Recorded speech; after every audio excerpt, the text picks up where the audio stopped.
own culture is superior and that others are inferior. And the best example of ethnocentrism is still colonialism. 'Di ba? So yung mga Kastila, no, and of course their contemporaries, yung kanilang mga nangolonize din nung panahon na yon, the Dutch, the British, the French, sino pa ba? Yun, sila. The Portuguese, before I forget. Meron silang economic motivations for why they colonized other territories. But aside from that, they had to justify yung kanilang pangongolonya kasi. So they had to sort of, mamaya siguro yung dissonance, no? They had to sort of justify yung ginagawa nila to their people and maybe even to themselves, no? So the way that they did that is through what we call white man's burden. So white man's burden is yung they believe, no, these Caucasians, they believe that their culture, they're the ones who are civilized, no? Tayo yung sibilisado, tayo yung advanced. Therefore, it is our responsibility, it's our burden to help to save these savages, no, these barbaric people. So that's an example of ethnocentrism, even though it's painted in that way to sort of benefit us. It's still ethnocentrism because they believed that their own culture was better, so much so that they felt it's their responsibility to correct, no, yung ating practices. When in fact, we already had yun nga, our own version of our own culture. Yes po, sila po yung mga racist na to very simple, ano siguro, explanation, ito yung mga racist na people, ethnocentrism. They adhere to ethnocentrism. Okay.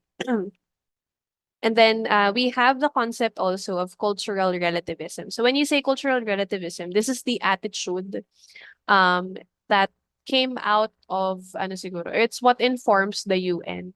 So cultural relativism is the attitude that it's not correct to judge other cultures or the practices of other cultures.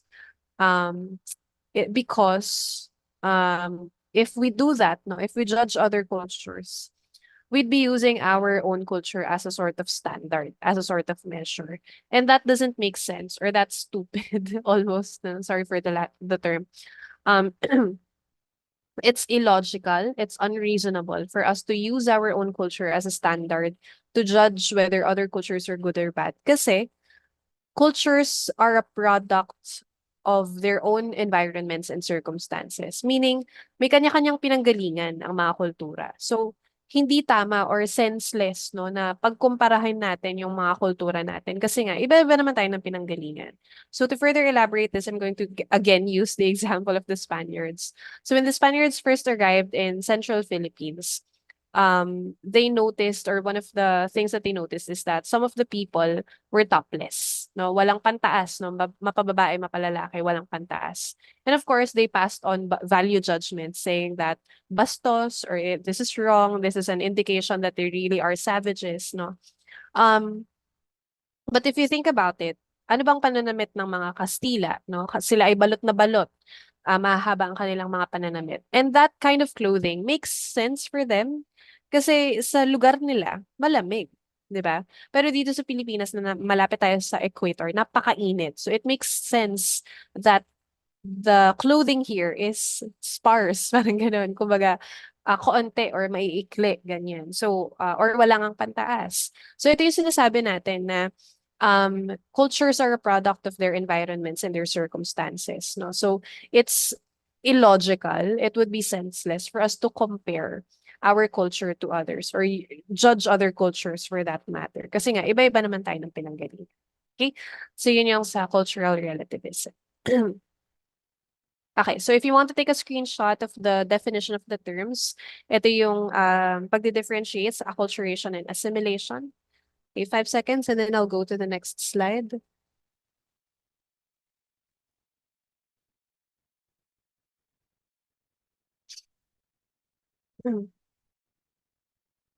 Okay, ayan. So next, we're going to talk about social change. So when we say social change, hindi siya basta-basta lang pagbabago. It has to be profound and long-term. Profound meaning all sectors are affected, long-term meaning wala nang atrasan, no? Hindi na babalik sa dati. From this point forward, ganito na tayo. Parang ganun. So, the best example for social change is, or are the industrial revolutions, no? So, the first industrial revolution was, ano ba? Started or it happened because of the invention of steam power. And because of the invention of steam power, nagkaroon na din ng steam-powered trains, ng steam-powered ships, ng mechanical production, 'di ba? Ng mga machines powered by steam. And because of these things, nagkaroon ng drastic na pagbabago sa pamumuhay ng mga tao. Because of the advancements in transportation,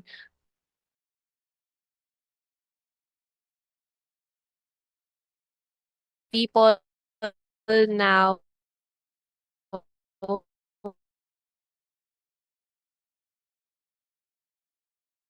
co-transported or between different places.